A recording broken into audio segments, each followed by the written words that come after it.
नमस्कार। कभी सोचा है कि बड़े बड़े फाइनेंशियल एक्सपर्ट्स और इन्वेस्टमेंट बैंक भारतीय एयरटेल को लेकर इतने पॉजिटिव क्यों हैं? आज हम इसी की तह तक जाएंगे और समझेंगे कि आखिर एयरटेल में ऐसा क्या खास है, और साथ ही ये भी देखेंगे कि किसी भी कंपनी की सही वैल्यू का अंदाजा कैसे लगाया जाता है।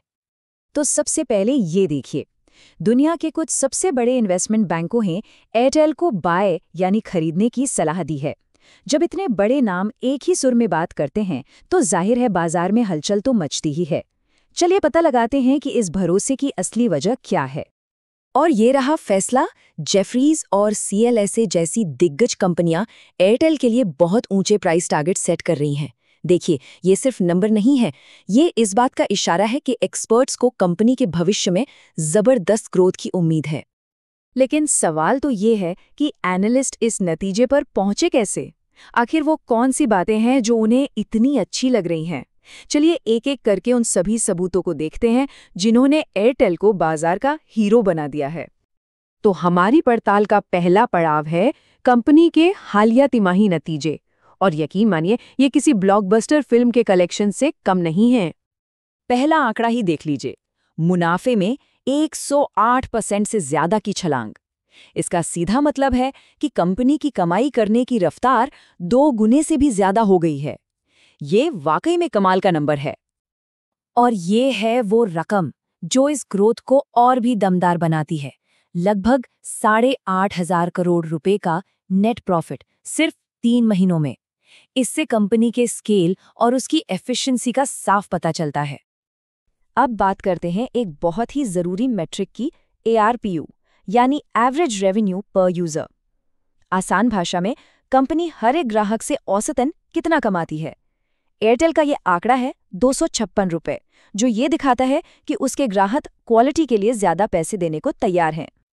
और यहाँ कहानी और भी दिलचस्प हो जाती है। जब हम इसकी तुलना सबसे बड़े कॉम्पिटिटर से करते हैं तो एयरटेल हर ग्राहक से लगभग 45 रुपए ज्यादा कमा रहा है। ये छोटा मोटा फासला नहीं है, ये बताता है कि एयरटेल की प्रीमियम स्ट्रैटेजी जबरदस्त तरीके से काम कर रही है। तो सवाल ये है कि ये शानदार नतीजे आए कहाँ से?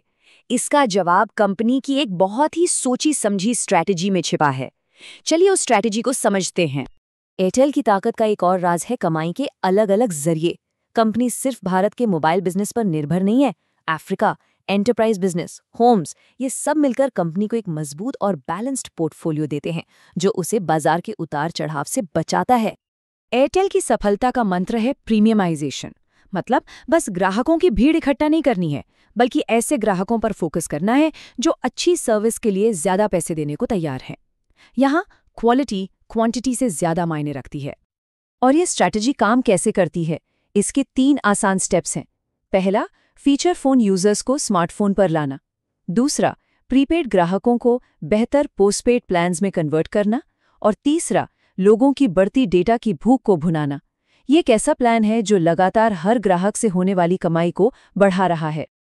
अच्छी बात है कि कंपनी की स्ट्रैटेजी काम कर रही है, लेकिन क्या ये ग्रोथ लंबे समय तक टिकेगी? इसके लिए हमें कंपनी की तिजोरी यानी उसकी फाइनेंशियल हेल्थ को भी देखना होगा। और ये देखिए, कंपनी ने अपने कर्ज का बोझ कितनी तेजी से कम किया है।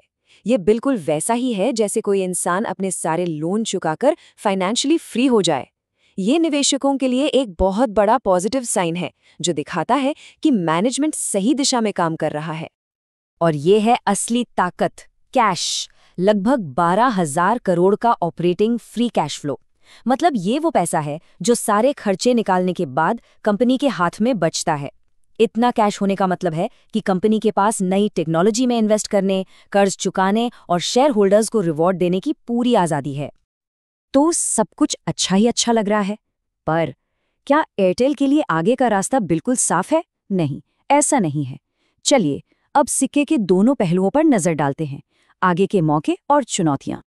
एक तरफ 5G, क्लाउड और डेटा सेंटर जैसे जबरदस्त ग्रोथ के मौके हैं जो कंपनी को नई ऊंचाइयों पर ले जा सकते हैं, तो वहीं दूसरी तरफ सरकारी नियम, AGR का मुद्दा और बाजार का कड़ा कंपटीशन जैसी चुनौतियां भी हैं जो कभी भी खेल को बदल सकती हैं।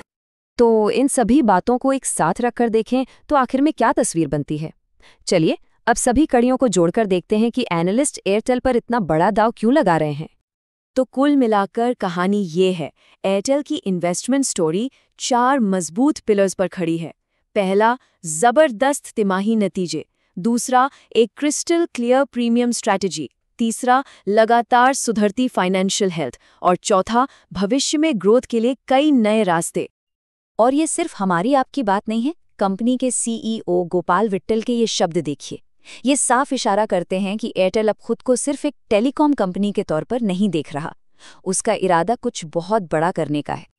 तो आखिर में सवाल यही बचता है, क्या हम अपनी आंखों के सामने एयरटेल को एक साधारण टेलीकॉम कंपनी से भारत के अगले डिजिटल पावर हाउस में बदलते हुए देख रहे हैं? ये एक ऐसी कहानी है जिस पर आने वाले वक्त में सबकी नज़रें टिकी रहेंगी।